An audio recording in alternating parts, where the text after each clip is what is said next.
Baik, assalamualaikum warahmatullahi wabarakatuh. Selamat sore warga Palembang Info. Kembali lagi dengan saya Dwiki Adi Putra dalam program Cindo, cerita inspiratif dulur kita.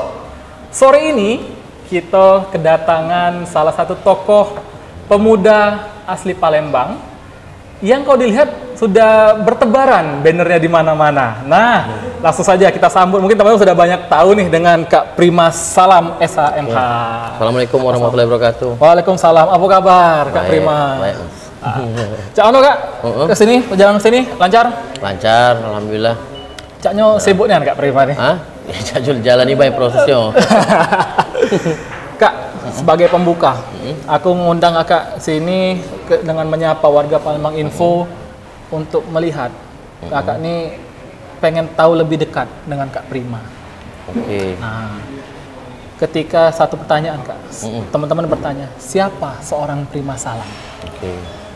Prima Salam hamba Allah Subhanahu wa taala yang ditakdirkan dilahirkan oleh ibu rahim ibu kita, yang dimana samalah persis kita menjalani daripada kehidupan kita di dunia ini dengan bermacam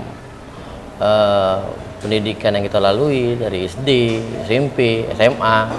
Saya alumni SD Muhammadiyah, SMP Kartika 21, SMA Pusri di tahun 2024. Saya tamat, terus saya diterima di UMPTN di di Unila. Universitas Lampung, tapi sampai 2 tahun di situ karena ayah saya itu kan dulu PNS, ibu saya ibu rumah tangga, yang dimana setelah saya 2 tahun kuliah di Unila,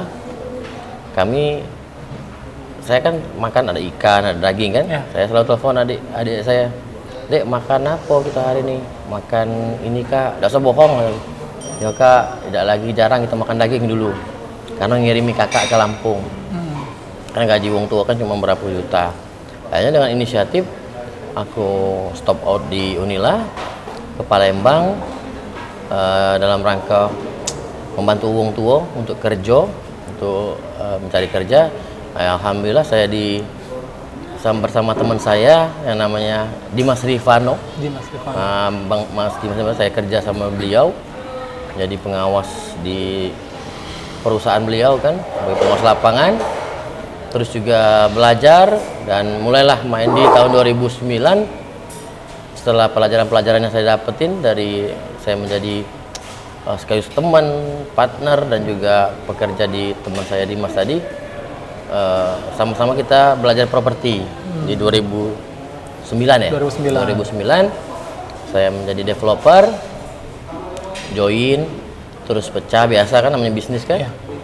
Join lagi, pecah lagi kan, sampai dengan 2017 saya jadi developer. Sudah hampir, alhamdulillah Allah memberikan berkah, memberikan restu, hampir sekitar 3.000-an rumah yang sudah dibuat, dan juga sempat ikut wirausaha muda mandiri kan, juara juga di sini. Nah, setelah itu secara tidak sengaja ikut sama sering dengar cerita politik, dengar cerita politik. Ada salah satu teman saya menyarankan saya untuk masuk ke politik, ikut di pemilihan legislatif di tahun 2019. Nah, dari situ pasti kita ada restu orang tua kan, dengan biaya sendiri, tapi yang paling besar itu doa daripada kedua orang tua saya merestui, sehingga 2019 dengan masa kampanye yang panjang menghabiskan energi dan tenaga, saya menjadi kader biasa di Partai Gerindra. Di situ juga berbarengan daripada Pilpres kan 2019. 2019 betul. Saya juga bagian dari salah satu organisasi besar Islam, ya kan. Akhirnya alhamdulillah Allah memberikan amanah, restu, kita menjadi anggota DPRD Provinsi di Sumatera Selatan dari Partai Gerindra. Tidak lama berselang waktu saya diangkat menjadi bendahara DPD Gerindra Provinsi Sumatera Selatan sampai dengan sekarang, dan alhamdulillah ditambah lagi amanah lagi menjadi ketua DPC Gerindra Kota Palembang. Jadi dua jabatan di Partai Gerindra. Luar biasa ini Kak Prima. Kita akan berbicara tentang politik Kakak, tapi nanti saya ingin flashback dulu ke belakang Kak. Kalau tadi Kak bercerita sempat berkuliah di Lampung, lalu memutuskan untuk pindah ke Palembang gitu ya.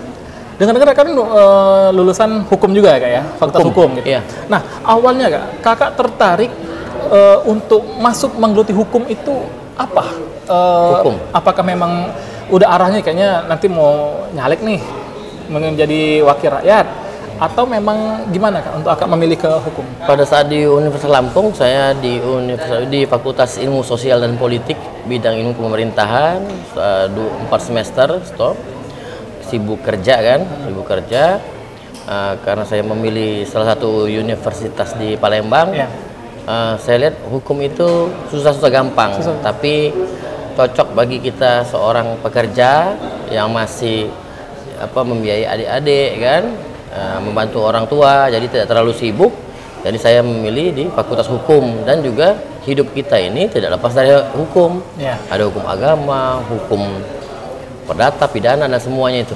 Semuanya terlibat dengan hukum. Nah, jadi ya udahlah, kita masuk di hukum, di Fakultas Hukum Sekolah Tinggi Ilmu Sumpah Pemuda. Iya, gitu. Nah, itu lanjut langsung ke S2 nih Kak? Oh enggak. Atau ada jeda dulu untuk Kak berkarir dulu? Ada jeda dulu. Ada jeda. Jadi ada jeda. Pada saat itu saya selesai tamat kuliah. Ada jeda sampai dengan berkelangnya waktu. Saya rasa ibu saya dulu pengennya saya itu S2. Almarhum ibu saya.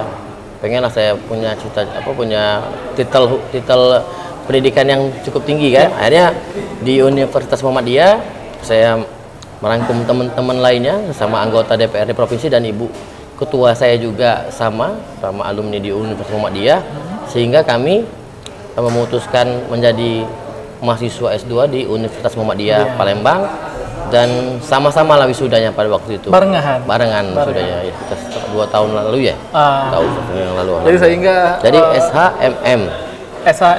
Iya. Wah, luar biasa ini dengan karir Kak Prima. Nah, Kak, pasti selama kuliah dan juga selama masa Kakak berorganisasi, dan juga tadi Kakak sempat memenangi Wirasa Muda Sesumsel ya Kak ya. Kan pasti tidak lepas Kak dari bagaimana Kakak membangun sebuah relasi, sebuah leadership, public speaking. Nah, semua ini Kakak dapatkan dari mana? Apakah otodidak saja atau berasal dari mana? Jadi hal-hal seperti itu saya dapatkan dari otodidak pastinya, terus itu juga mungkin dari mama saya juga kan, karena mama itu orangnya supel sama orang. Jadi saya itu belajar setiap ketemu orang itu selalu menghargai, walaupun pertama kali ketemu tidak pernah kita underestimate sama orang, mengecilkan orang. Apa yang ada di orang belum tentu ada di kita. Jadi setiap pembelajaran setiap saya bertemu orang, apapun itu latar belakang mereka, itu saya jadikan semacam jodoh dan takdir dari Allah, sehingga kita bisa bertemu dengan dia ini ke depan nanti, walaupun kita tidak ada urusan bisnis, urusan politik, urusan kepentingan, pasti nanti akan ketemu lagi. Tidak tahun ini, tahun depan, tahun berikutnya. Jadi kita ambil hikmah dari setiap pertemuan tersebut, dan kejadian-kejadian itu saya selalu mengambil hikmah buat hidup saya. Sehingga alhamdulillah selama beberapa tahun, ya kita alhamdulillah banyak teman kan, banyak teman, ya kita tahu lah. Kadang-kadang teman kan senang sama senang, susah kadang-kadang tidak mau susah. Nah, jadi kalau saya susah, senang, teman saya sudah tahu, oh ini teman saya susah senang, ini teman saya senang aja. Ini teman saya yang susah, selalu ada, ya kan? Banyak itu. Apalagi kalau kita ada di titik terendah dalam hidup. Ya, alhamdulillah saya sudah merasakan titik terendah yang paling rendah dalam hidup, dan alhamdulillah saya hanya terpaku kepada Allah. Itu tidak akan pernah memberikan setiap beban kepada umatnya itu di atas kemampuannya. Itulah saya pegang. Pasti ini ada hikmah dari balik semua kejadian. Tanah sengketa saya pernah alami di developer kan? Ya. Semua kejadian-kejadian saya sudah pernah alami. Alhamdulillah Allah memberikan pelajaran-pelajaran dan hikmah-hikmah itu dengan seluruh apa yang kita alami di dunia ini. Kadang-kadang kalau kita minta, kenapa lah aku tidak bisa beli tanah itu, ya kan? Kenapa lah tanah aku sengketa? Ya. Ternyata kalau tanah itu tidak sengketa, mungkin kejual ke sekarang. Ya. dan duitnya cuma tidak seberapa. Disengketa ke Allah dengan bergulir-gulirnya waktu sampai dengan titiknya, oh inilah jawaban Allah.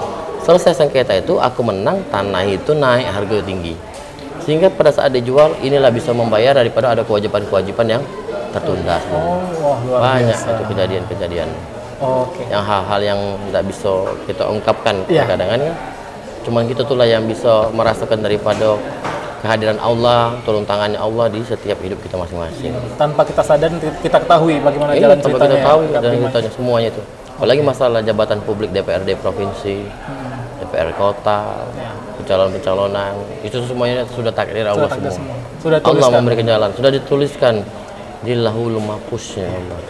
Oke, baik. Warga Palembang Info, kalau ingin bertanya langsung dan kenal lebih dekat dengan Prima Salam, dengan Kak Prima Salam, boleh langsung saja bertanya di kolom komentar. Nanti akan dijawab langsung nih sama Kak Prima. Oke. Kak, kita masuk ke perjalanan karir Kak sekarang.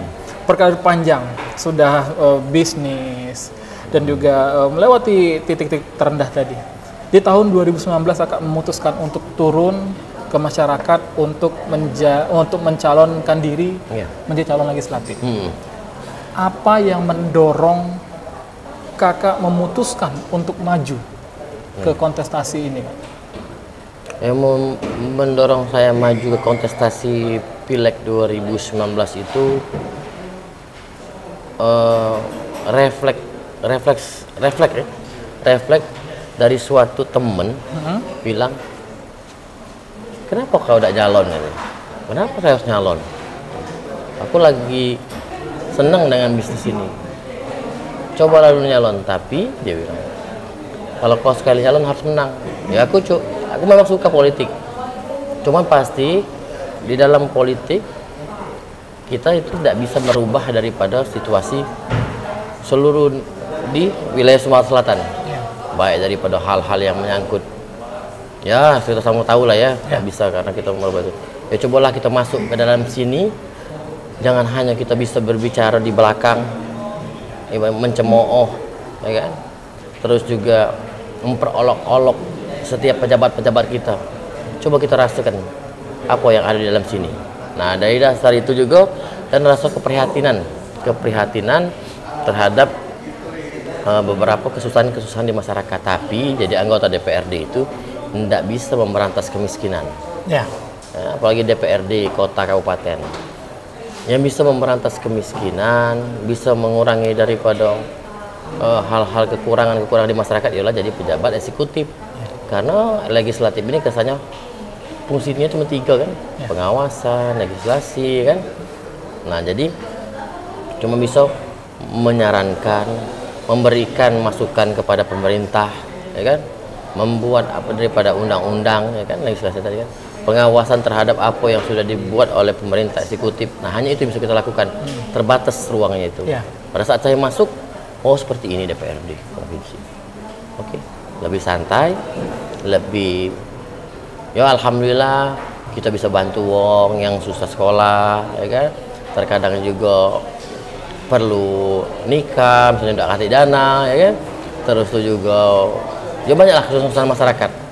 Yang kalau kita ungkit-ungkit kayak jadi riak. Nah, saya soalnya tidak hobi pencitraan. Wah, mantap ini Kak Prima. Bela Allah, pencitraan dengan Allah. Kak, tapi 2019 Kak, sebagai istilahnya pendatang baru, itu pasti ada tantangan tersendiri Kak. Ya. Nah, itu bagaimana Kak menanggapi hal ini dan juga bagaimana Kak melakukan pendekatan ke masyarakat, terus istilahnya bagaimana Kakak membranding seorang Prima Salam yang pendatang baru langsung nyalon dan langsung terpilih Kak. Nah, itu jadi, bagaimana Kak? Jadi bagaimana kiat lebih tepatnya kita tuh supaya bisa jadi anggota DPRD provinsi, anggota DPRD kota, kabupaten sih. Itu tuh balik ke diri kita sendiri, membaca daripada situasi politik. Pemilihan anggota DPR, pemilihan daripada calon-calon legislatif beda dengan pemilihan kepala daerah. Karena di dapil saya, dapil 6 itu katanya, dapil 1 Kota Palembang itu cuma 6 kursi. Tokoh-tokoh hebat semua. Nah, saya tidak pernah melihat semua itu menjadi rival. Partai A dengan calon 6, partai B dengan calon 6, terus seperti itu. Saya tidak pernah menganggap si A punya tim kuat segala macam, sehingga saya harus mengalahkan dia, tidak pernah. Berhubung saya ada di partai besar, alhamdulillah di Partai Gerakan Indonesia Raya, yang notabene sudah punya kursi di dapil tersebut, tugas saya pada waktu itu ialah mendapatkan 2 kursi di dapil tersebut. Bukan menyingkirkan incumbent, tapi mendapatkan 2 kursi di kursi kedua. Dengan pola apa? Kita itu kan tidak 660.000 DPT. Berarti ada 690.000 yang akan milih. Dikurang-kurangilah sekitar 400.000. Nah, sehingga sama kayak kita miara ikan. Jadi ada ikan 1000 ikan di kolam, tapi kita ini cuma perlu 100, sehingga kebutuhan kita untuk 5 tahun yang akan 10 hari ke depan itu terpenuhi. Ya 100 inilah yang dijago. Yang 900-nya biarin. Ya, gimana cara 100? Ya kita buat dia keranda, ya kan? Untuk dijaga. Nah, itulah kita buat tim. Di setiap kecamatan, 9 kecamatan nggak saya masukin semua, Pak. Saya hanya kuat di 3 kecamatan. Saya hanya di 3 kecamatan. Di 3 kecamatannya, bukan 6. Jadi 6 itu saya biarin 3, karena udah keduitan gitu kan. Jadi 6 di Pelaju misalkan bahasa saya. Pelaju buat tim A, B, C tim. Sehingga pada saat itu terkumpullah 1000 tim yang membawahi 1000 TPS. Nah, 1000 TPS ini ada yang menyumbangkan daripada 150 suara, 100 suara. Inilah yang saya jaga. Dan saya sudah ngomong sama tim saya jauh-jauh hari, saya tidak bisa mendatangi setiap hajatan orang, pernikahan. Ada orang meninggal, saya tidak mau datang. Karena kenapa? Pada saat saya datang di A, bisa saya datang di A, tim A, saya datang. Anak ini nikah nih, ya kan? Anak ini nikah, ini proses daripada pemilihan kan? Saya datang ini ke sini. Pada saat saya nggak ada waktu datang ke B, undang juga nih tim. Oh, Pak Prima ini pilih kasih. Cuma datang ke itu. Padahal kita tidak bisa. Akhirnya saya putuskan tidak mendatangi semua daripada hajatan orang. Tapi ada bunganya, ucapan bunga, ada amplopnya. Nah, kalau sudah ada amplop, Pak Prima datang, tapi bunganya ada. Nah, ini amplop. Oh, Pak Prima sibuk memang. Iyalah, kita sama-sama ngerti ya. Yalah, banyak orang meninggal, Pak. Saya juga nggak datang. Sama seperti tadi keadaannya. Nanti kalau kita datang, yang ini kita datangi, jadinya tidak baik kata-katanya kan, omongan-omongan. Jadi lebih baik kita kasih bunga ucapan bela sungkawa, sama kita kasih daripada santunan. Uang duka, ya. Iya, oh iya Pak Prima. Jadi sampai sekarang pun saya itu sangat sekali jarang untuk datang ke hajatan. Kecuali mungkin keluarga dekat ya, yang diharuskan wajib datang. Tuh. Tapi tim-tim saya setiap ada kejadian musibah, pernikahan segala macam selalu update daripada undangan-undangan, sehingga bunga ucapan saya itu mungkin sebulan itu bisa tagihan sampai 15 juta. Saking banyak yang mengundang, alhamdulillah ya. Amplop segala macam, apa-apa yang kita bantu. Jadi kita merawat daripada tim-tim kita itu seperti itu saya, Pak. Jadi saya badan cuma 1. Saya harus mendangin 5 sampai 6 undangan. Pada saat minggu depan kita lagi tidak ada di Palembang, orang sakit hati semua. Jadi untuk menghindari itu semua, saya menguatkan daripada tim yang dibawa. Nah, pada saat pemilihan, alhamdulillah saya merekrut saksi kan banyak kan, 1000. Nah, saksi inilah yang akan memilih saya nantinya. Sehingga pada tahun 2019 saya mendapatkan suara di 24.400 sekian, hampir 2 kursi, kurang 3.000 lagi itu 2 kursi, Pak. Tapi bukan salah saya tidak kursi tersebut saya dapatkan tidak memakai suara partai, tidak memakai suara caleg-caleg lainnya. Jadi hanya pure bawa kursi. Ya. Hanya saya sendiri yang mengantarkan dari provinsi. Karena semuanya Allah Subhanahu wa taala semua. Dan saya yakin dari awal saya mencalonkan diri, membuat SKCK, ya kan, persyaratan-persyaratan daripada legislatif, saya didampingin Pak kawani gitu ya. Papa dengan segala macam. Kita selalu kepengenan orang tua untuk mengangkat harkat dan martabat keluarga kan. Sehingga terpilih, dan saya yakin optimis, saya tidak pernah berkata kalah. Sekali maju tidak pernah satu pun saya kalah. Nah, alhamdulillah terpilih. Tapi ada kesedihan kita karena Pak Prabowo pada waktu itu belum ditakdirkan untuk menjadi Presiden Republik Indonesia.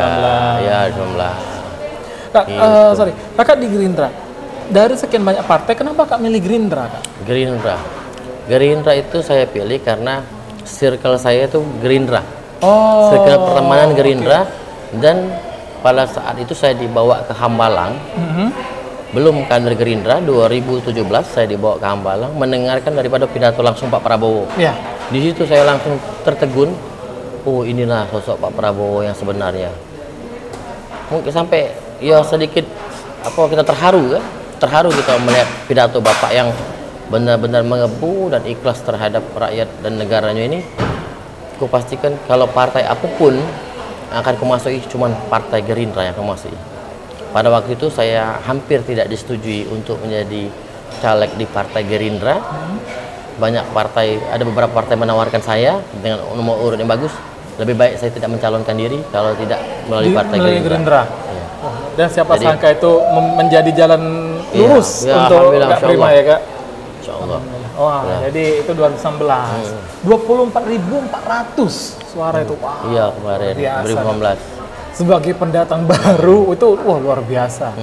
Sehingga sekarang Kak Prima berada di Komisi 4 ya Kak ya? Komisi 4. Komisi 4 dalam bidang pembangunan. Dulu bidang pendidikan Komisi 5 pindah rolling ke Komisi 4. Dan di Badan Anggaran juga iya. Cak mana Kak, setelah maksudnya kan belum pernah menduduki kursi perdana, apakah bingung gitu? Nama depannya Prima Halam gitu. Apakah bingung? Pasti kan sebagai orang baru gitu ya, masuk politik pasti kan bingung kan, gimana nih kita beradaptasi. Apakah mengalami kesulitan Kak Prima saat itu? Alhamdulillah di Partai Gerindra pada saat sebelum kita dilantik itu ada tahapan yaitu BIMTEK, bimbingan teknis yang dilakukan partai. Terus juga pelatihan daripada kepemimpinan di Hambalang selama 10 hari kan. Jadi kita pada saat masuk dilantik dan masuk ke gedung yang ada di sebelah sini kan, dalam POM ini, gedung DPRD Provinsi Sulsel, ya biasanya masuk kenalan segala macam, orangnya semuanya enak-enak, orang sudah kayak kakak sendiri, orang tua sendiri, pokoknya saling mengayomi lah di situ. Dan tidak ada yang saling menjatuhkan di situ. Semuanya saling melindungi, saling menghargai, menghormati baik tua maupun muda. Saya juga termasuk yang muda kan. Saya, Pak Muhendi, Pak Asgianto, Pak Raden Kepita, Pak Yaser pada waktu itu kan, Pak Yaser, Pak Fatan Kerobi, ada Heru dan sebagainya lah. Yang muda-muda ya, muda-muda alhamdulillah. Saling mengayomi, pokoknya saling mengingatkan lah, yang tua-tua juga mengingatkan kita yang senior. Jadi sangat terbantu adanya BIMTEK dan juga pelatihan-pelatihan untuk membekali kita duduk di kursi perwakilan rakyat ini. Oke. Kesulitannya apa Kak? Ini hampir 5 tahun Kak, udah di ujung masa jabatan ini Kak. Kesulitan dan mungkin apa kesan yang paling diingat selama Kak menjabat? Kesulitannya itu bisa dikatakan tidak ada yang sulit menjadi DPRD. Cuman terkadang kita harus meyakinkan daripada setiap konstituen, akan meminta tolong daripada bantuan-bantuan. Kadang ada yang tidak terbaca daripada WA, ya, data angka telepon. Nah di situ kadang orang berpikir kita sombong, itulah paling jadi beban hati lah kesulitan. Kalau yang selama menjadi DPRD, tugas dan fungsi DPRD nggak ada kesulitan sama sekali. Nggak ada, semuanya nyaman enak kok di DPR. Kalau di Komisi 4 tentang pembangunan, berarti masalah infrastruktur, masalah itu berarti di handle semua berarti di Komisi 4 gitu. Iya. Terus bagaimana tanggapan selama menjabat tentang pembangunan infrastruktur di provinsi lebih tepatnya kan? Provinsi. Jadi di DPRD provinsi ialah mitra kerja kami ialah Gubernur Sumatera Selatan bersama wakilnya dan juga mitra-mitra Dinas PU Bina Marga, Dinas PU Cipta Karya, Pengairan, Dinas Pertambangan, DLHK, Perhubungan dan segala macam itu.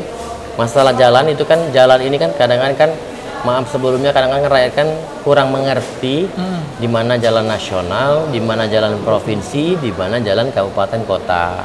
Tapi itu juga tidak bisa kita jadikan alasan, oh jalan bolong ini itu wewenang negara bukan wewenang provinsi. Tidak bisa juga seperti itu. Karena kan ada hubungan daripada komunikasi antar lembaga, antar tingkatan ya. Bisalah misalkan wali kota menelpon daripada jalan provinsi, oh minta tolonglah dengan daripada kepala Dinas PU Cipta Karya, Dinas PU Bina Marga. Oh di mana Dinas PU Bina Marga ini? Kadang-kadang kesulitan kalau kita pejabat tingkat 2 itu menelpon daripada pejabat tingkat 1, tapi kita kan di partai politik. Di partai oh saya ini dari partai misalkan Gerindra, saya punya fraksi di DPRD provinsi, minta tolong dong. Misalnya Pak De Slamet ya, wakil bupati kita Banyuasin. Tolong itu nak prima jalan yang di Lumban Meranti misalkan. Itu tolong didorong dong katanya kan, karena kasihan rakyat lewatnya itu tergenang air dan segala macam, anak-anak sekolah angkat sepatu segala macam. Akhirnya kita dorong, oh sudah, ini dapil misalkan dapil Kak Nopianto. Yang banyak suara di situ kan, sama sekomisi sama saya. Kak Nopi, kakak tolong kak itu kak jalan yang di Lumban Meranti kak didorong kak. Nah itu ada SK Kumuh, misalkan SK Kumuh yang dari kami. Itu SK Kumuh itu tidak bisa kita corkan jalan sepanjang daripada sekian kilo itu dengan kita hantam daripada aspirasi misalkan, ya kan? Daripada kegiatan proyek. Oh itu SK Kumuhnya harus kita cabut dulu SK Kumuhnya, baru bisa diperbaiki, dilapisi dengan cor beton dengan ketebalan 30 cm, terus dilapisi aspal kan. Kan zaman Lumban Meranti itu kan lagi viral-viral yang kemarin, yang di Perumnas Sako itu kan. Hanya berkat Pak Nopianto dengan segala macam daripada jeripaya dia mengeluarkan aspirasinya kan masyarakat. Alhamdulillah sekarang jalannya lampung. Sudah bagus. Ya, bagus. Kami sesama teman-teman DPR tidak pernah mengklaim itu dari saya, itu dari kami, itu tidak pernah. Karena kami saling bantu satu sama lain guna masyarakat. Terhadap masyarakat ini atas usulan siapa, atas jasa siapa, silakan masyarakat menilai sendiri. Nah, yang jelas ini dari DPRD provinsi diusulkan ke pemerintah eksekutif, ya kan, sehingga bisalah barang itu untuk dicorkan jalannya, ya kan, dibangun, ya kan, pemerataan daripada pengerasan jalan, dicorkan terus diaspal. Alhamdulillah sekarang salah satu contoh ya, banyak di daerah lain. Itu dapil Palembang saja kan, Palembang. Di dapil kami, di dapil Palembang 1 terkadang sudah banyak ini aspal. Ini aspal. Nah, kita itu contoh jalan negara itu Soekarno Hatta. Itu jalan negara itu menghubungkan satu provinsi dengan provinsi lainnya. Jalan provinsi menghubungkan kabupaten dengan kota misalkan.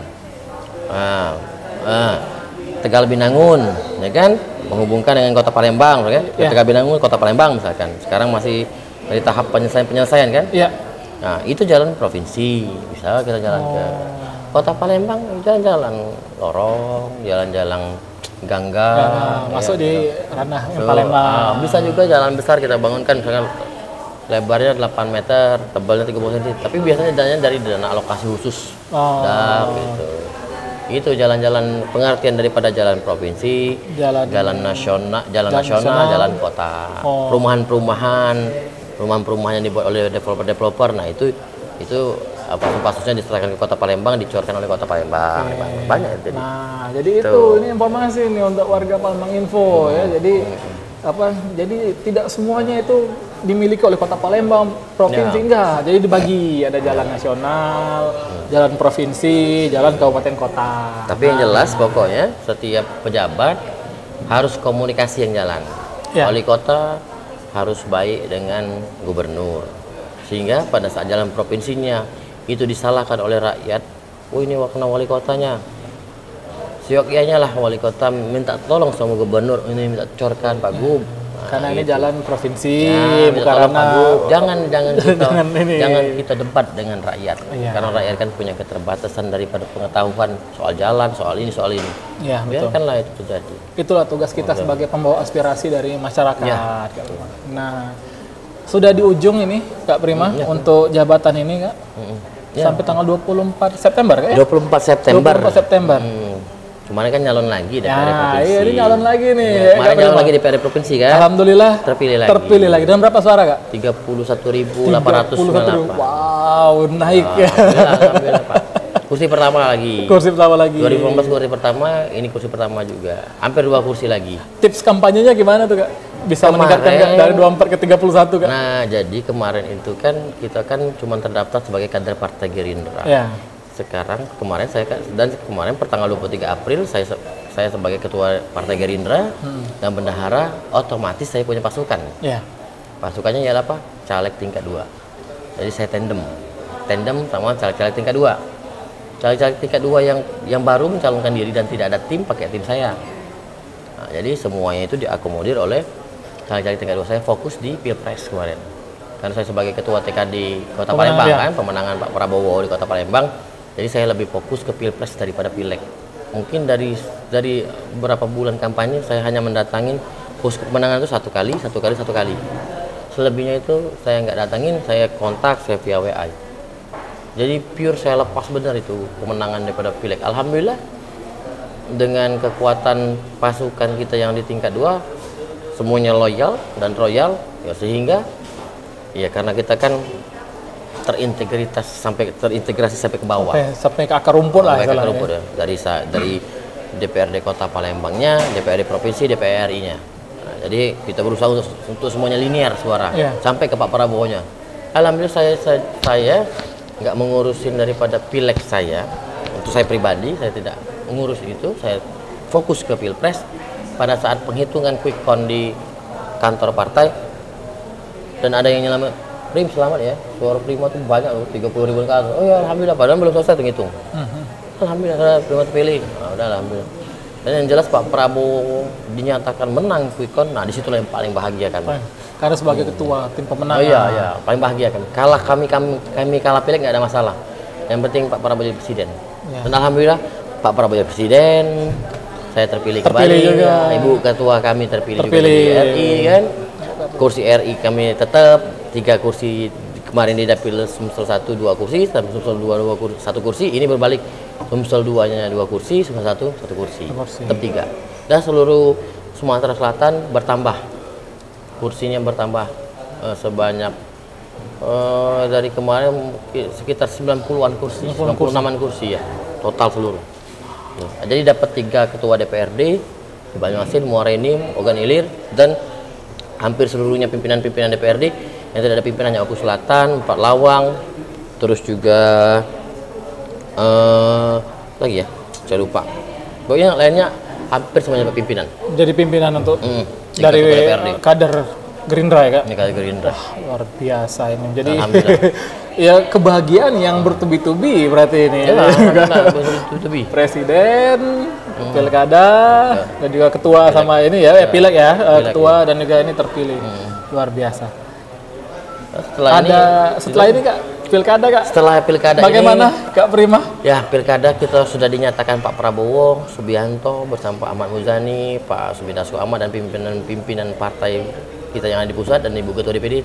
Saya insya Allah maju sebagai calon wali kota Palembang di 2024-2029 dan saya akan mengundurkan diri di bulan Juni atau Juli sebagai calon legislatif terpilih.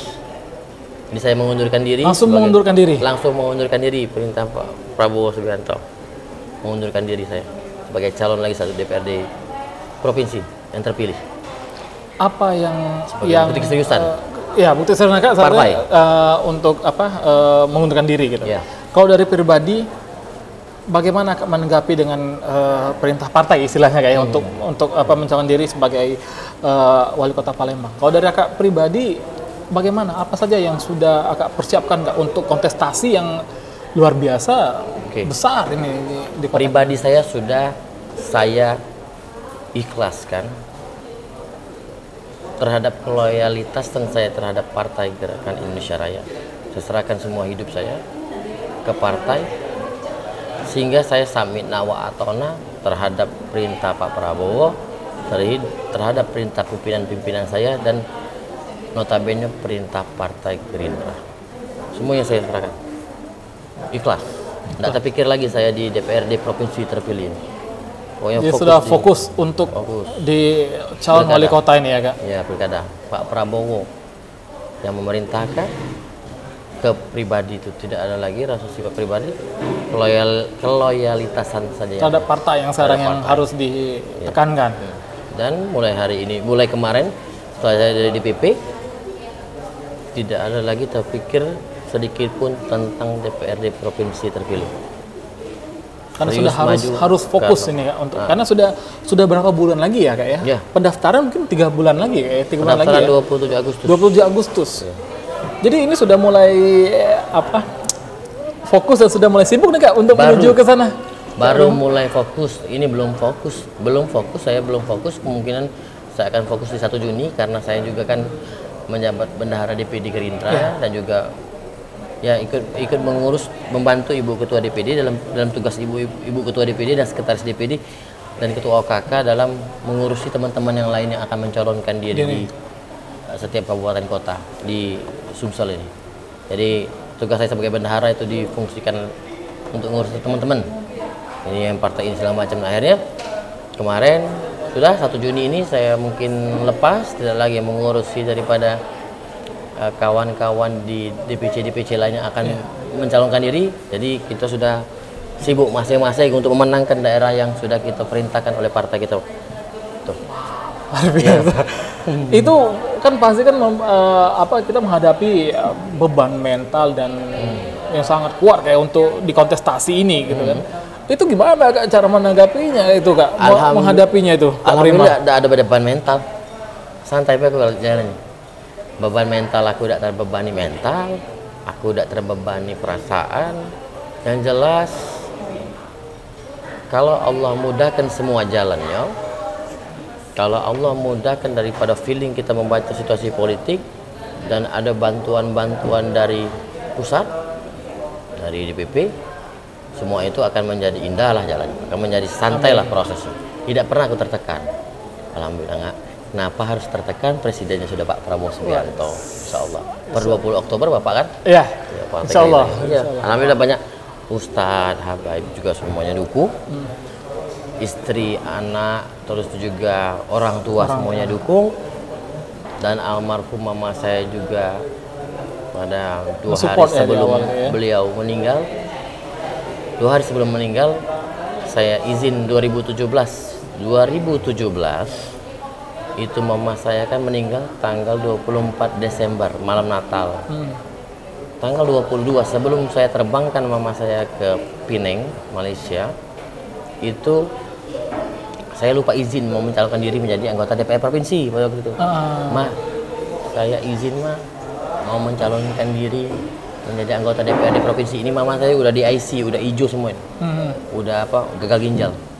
Tapi ini kata terakhir mama. Nak, kau tuh wali kota. Dari situ tidak ada kata-kata lain lagi. Yakin aku pileg ini selesai. Insya Allah pileg ini aku tidak terkalahkan. Amin. Itu karena doa orang tua dan support semua. Saya rasa itu bukan doa mama, itu pernyataan dari mama. Ma, aku izin nyalon anggota DPRD Provinsi Sumatera Selatan. Misal mama lah sudah lemes, lah sudah di IC. 2 hari setelah itu dia meninggal. Nah, kamu itu wali kota. Dibawa ke ICU, dalam proses kami terbang ke Penang. Tidak pernah ada komunikasi apapun dengan mama tuh. Meninggal. 2017. Semoga doa dari almarhumah Mama Kak Prima terwujud kayak di tahun ini ya. Amin ya Allah. Yang penting saya pasang niat baik, Mas. Saya pasang niat baik sebaik-baiknya.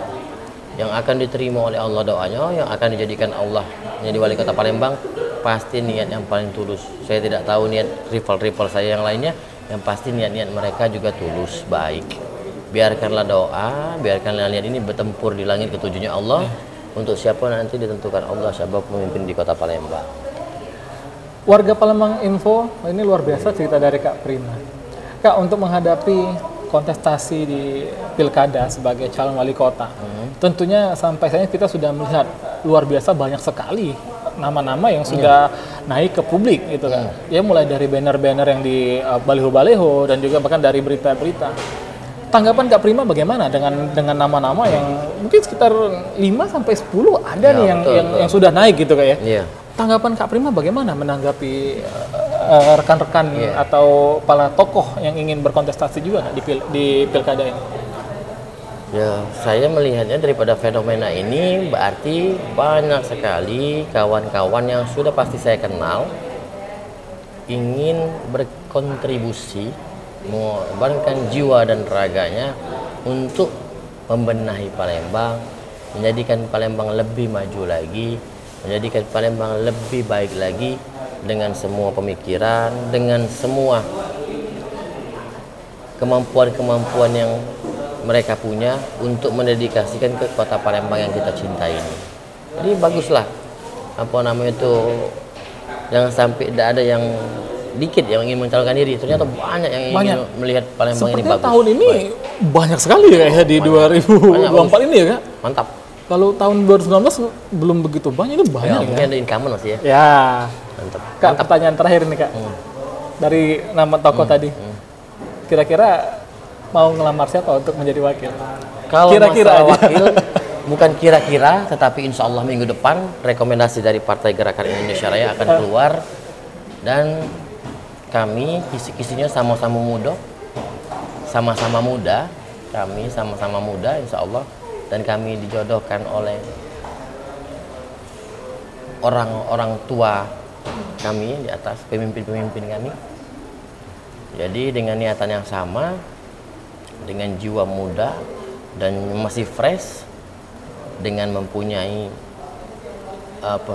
hubungan yang kuat dengan pemerintah pusat, sehingga bisa kita satu sama lain berkolaborasi untuk menuju Palembang yang aman dan sejahtera. Yang jelas kalau sudah aman sejahtera, masalah banjir selesai dalam waktu insya Allah kurang lebih, aku rasa insya Allah 2026 akhir tidak ada lagi banjir yang ada di kota Palembang. Karena saya sudah langsung minta sama Pak Prabowo untuk mengucurkan dana langsung ke kota Palembang untuk membenahi seluruh struktur drainase di kota Palembang. Dan mungkin insya Allah kalau memang takdirnya kami sama-sama ingin membangun kantor baru, kantor wali kota baru beserta infrastrukturnya, perkantoran baru beserta infrastrukturnya, mungkin secara vertikal. Jadi ada gedung tinggi, nanti kan insya Allah itu mungkin tidak bisa dibiayai dengan APBD, dengan APBN. Yang punya yang APBN yang sekarang memerintah di Indonesia kebetulan Pak Prabowo Subianto. Jadi kita sebagai anaknya tinggal minta sama Bapak, ya kan? Bapak 3 kali menang di kota Palembang, kasihan Palembang Pak banjir. Minta dana sekian Pak, kami kasihan Pak, kantor kami dari tahun 19 sekian gitu. Iya, itu sudah menjadi cagar budaya. Cagar budaya kan, kami pengen punya kantor baru. Dengan semangat yang baru kan. Banyak Pak permintaan dari teman-teman, daripada aktivis, daripada seniman, daripada pemerhati budaya, untuk kami menggali-gali lagi daripada sejarah-sejarah kota Palembang dengan membuka seluruh akses gua-gua Jepang misalnya kan. Kota Palembang, terus itu juga BKB Pak, tolong dibuka Pak. Banyak teman-teman mau lihat ke dalam, seperti apa sih dalamnya di kota besar itu kan. Belum pernah kan BKB? Belum. Nah, belum pernah. Nanti kita minta izin sama Pak Prabowo kalau saya jadi wali kota. Amin. Itu luar biasa. Jadi teman-teman, inilah sedikit cerita dari Kak Prima Salam ya. Insya Allah calon wali kota amin Palembang 2024-2029. Kak Prima, terima kasih banyak telah menyempatkan waktu untuk kita ngobrol-ngobrol Kak. Doa saya semoga dilancarkan segala urusannya Kak untuk pilkada tahun ini. Dan yang terpenting semoga semua cita-cita Kak Prima tercapai. Yang utama adalah menjadi wali kota Palembang. Ya, kita coba mengikuti segala prosesnya. Apapun yang terjadi, 27 November itu Allah sudah tetapkan siapa yang memimpin kota Palembang. Kita coba menjalani prosesnya. Semoga dilancarkan semuanya, Kak Prima. Terima kasih banyak Kak Prima atas waktunya, Kak. Ya. Oke, warga Palembang, terima kasih banyak ya. Silahkan komen di DM aja kira-kira siapa selanjutnya yang kita undang untuk kita ajak ngobrol-ngobrol di Cindo. Terima kasih warga Palembang Info. Selamat sore.